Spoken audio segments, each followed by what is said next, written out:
అందరికీ నమస్కారము. ఈరోజు కారపొడి చేస్తున్నాను. 50 గ్రాముల ఎండుమిరపకాయలు, అందులో ఒక 50 గ్రాముల ధనియాలు, ఒక స్పూను ఆయిల్ వేసుకోవాలి.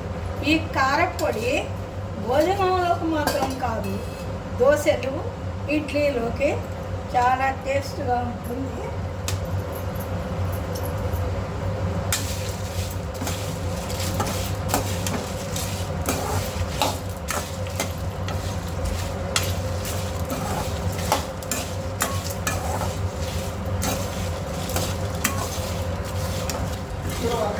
ఇలా దోరగా ఎండుమిర్చి వేగిన తర్వాత ధనియాలు ఎండుమిర్చి వేగినవి ఇందులో ఒక గుప్పెడు కరివేపాకు వేసుకో.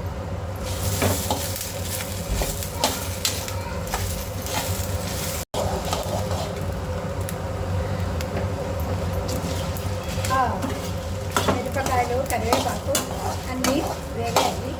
కరిగి తీసుకొని రోట్లో వేసి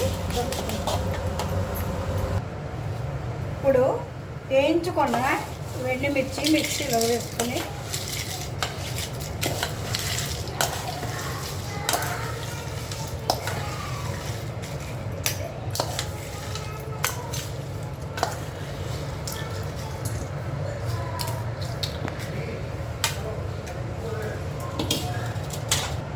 వేయించిన మిరపకాయలు, ధనియాలు మిక్సీలో వేయించుకున్నాము.